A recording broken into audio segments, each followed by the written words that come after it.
Hello everybody, welcome to TradeScope. My name is Luis Garcia. I'm a part-time trader, and this is my weekly recap where I go over all the stocks that I've been trading recently. Before I get started, I have to let you know that this video is for educational purposes only and is not meant to be taken as financial advice. Okay, so let's get started. This week was yet another uneventful week for my account. I took no trades.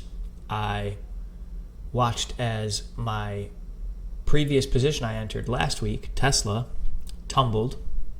So serves me right for getting into a volatile stock that is the victim of current political turmoil. But yeah, I wanted to start off today's recap with kind of what happened with Tesla this week and what do I expect from it going forward. So if you've been watching my channel, you know that I got into Tesla at $300 a share with 25 shares. So I'll just mark that price level on the screen right now. That is where I got in, about $300. And I have not gotten out yet. I wanted to say that if it hit 200, I would double my shares, but never did. I probably should have just bought an additional 25 shares when it was down here at 217, because it does seem to be getting a little bit of momentum coming back up. I do think that with all the news and the attention it's been getting in the political sphere, that it's way oversold. I know that we're in correction territory right now with the market because of the trade war and everything else, but I just kind of want to show you guys a couple things here. So the first thing is this sell volume is pretty big, but so was this buyback volume, right? And take a look at the RSI. The RSI is at 20. I mean, when was the last time this thing was at 20? Let's just take a look. That was way back here at around this level, okay? So it still fell further, but that was pretty much the bottom of this trough before it took off to new highs. So let me get a new tool out for a second here so I can pull this chart back to where it should be. There we go. So yeah, RSI, MACD, way in the dirt. I think these indicators show us that this thing is way oversold, especially for its performance, what it's going to do. I think any of the boycotts and all those things are not really going to even make a dent in their sales. Elon Musk has promised to double production in the next year. People are still ordering. Their sales are still doing pretty well. Let's take a look at some of their news articles. As you can see, just hit piece after hit piece. Has Tesla hit rock bottom? Here's what the options market says. Options market is saying. Curious about this one.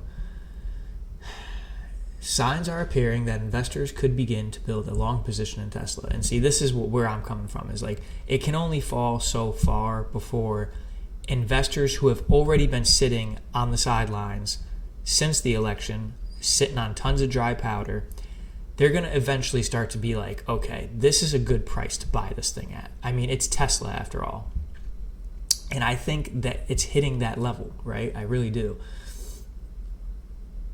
Decline that began in mid-December. The stock has finally had a strong up day on March 12th after announcing a partnership of sorts with Baidu in China. Is this the bottom line? It is the bottom in for Tesla stocks. Is the option market giving us any clues? The first place I would look for a clue from Tesla options is the weighted put-call ratio. The chart is shown below. I don't have access to that chart, but the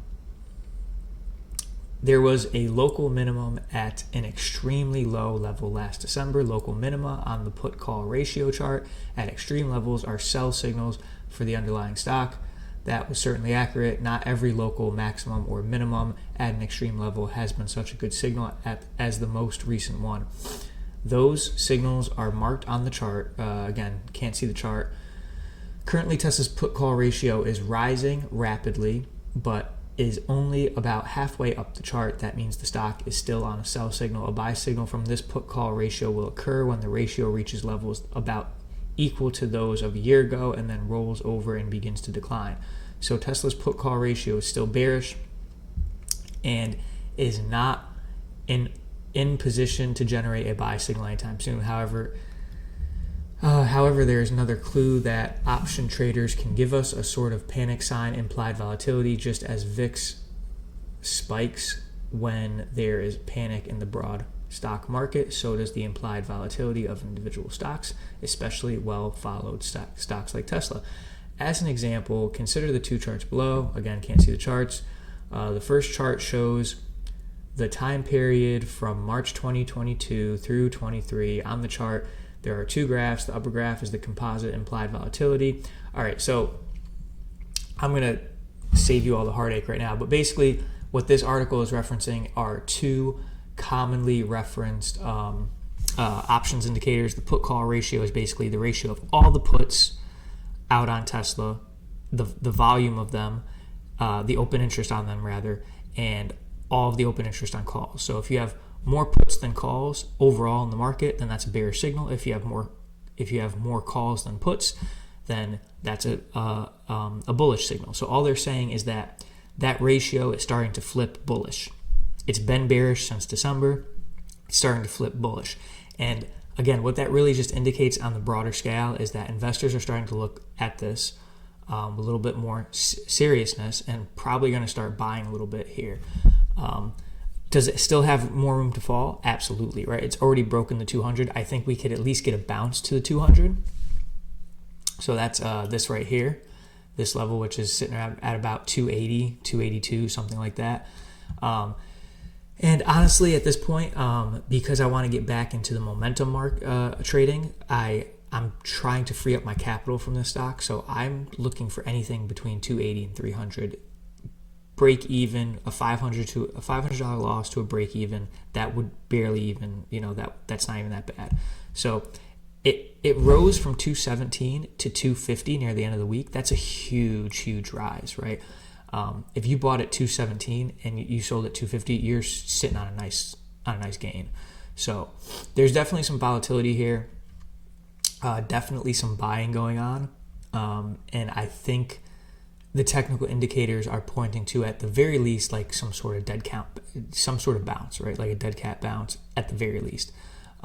Could be more than that. We'll see.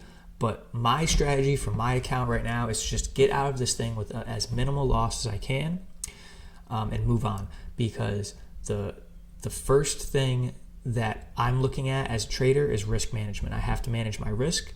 I'm up about 8,000 on the year. I need to make sure I hold on to that 8,000 and that I reserve my capital for when I need it, when I see really good opportunities. And so far, I haven't been seeing opportunities that I really like. So I'm kind of just sitting on the sidelines and taking little pokes. This one was a poke that I just took at the wrong time, so that's okay. I was expecting a bounce off the 200. That didn't happen. And I was hoping to add at 200. That also didn't happen. So I wanted to show one more chart here for Tesla stock.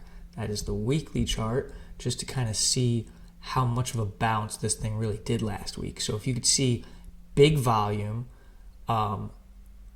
closed a little bit lower than it opened, right? About 4 points lower than it opened. If you're looking, opened the week at 253, closed at 249, 4-point loss. It went all the way down to 217, but it got all got bought back up. You see that hammer candle, that inverted towel, like that is a big indication of a bullish move coming soon. So it's kind of what I'm hoping for. That's kind of what I'm planning for, is a move back up toward 300. I did hold the 200 on the weekly, so if it could break up near 300, I'm happy with taking a small loss on this thing and moving on, cutting my losses, because like I said, I want to kind of shift focus back to the momentum market or to potentially other other volatile stocks that could be experiencing a bounce from the overselling happening right now in the overall market. So that's kind of my strategy going forward. I'd like to know what you guys are doing. Are you just sitting on the sidelines? Are you trading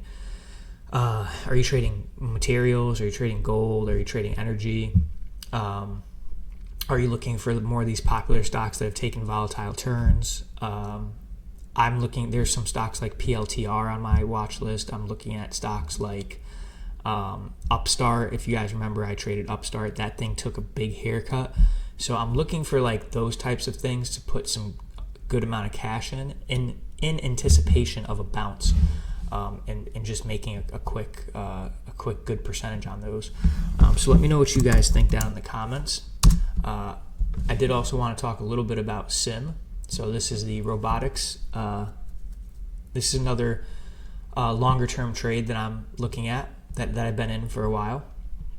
If you guys remember, I got in with a very small position up at 40. It took this tumble because they released incorrect earnings results, and then it's been trading in this range ever since. It broke out of that range briefly above my average. I didn't sell. That was a mistake, because it's tumbled since then all the way back to 20. So it's also been a victim of the market volatility because of all the tariff talk. I'm expecting some relief as the tariff talk April 2nd is when reciprocal tariffs will go into effect. And so I think once we see what the market is already anticipating actually go into action, the market's going to start looking for other signs, and the other signs are hopefully going to be some relief from those tariffs. So I think we're going to get a little bit of bullish momentum coming in April. I think we're going to get a little bit, hopefully a bit more certainty in the direction of things based on how the world reacts to those tariffs and how the U.S. responds. So there's a lot going on that is producing volatility, which is a good thing for traders. So it's important, like I said, to manage your risk well, to keep your powder dry, and look for those opportunities to make good percentage gains and take advantage of the volatility in the market. So yeah, that's kind of my spiel on SYM and Tesla and just the market in general. Again, let me know what you guys think down in the comments. I'd love to hear what you guys are trading. Thanks for everybody who's subscribing. We really appreciate your support. It's helping the channel grow quite a bit. And if you haven't subscribed, please like this video and share it and subscribe to the channel. We'd really appreciate the support. That's all for now, and I'll talk to you guys next time. Thank you.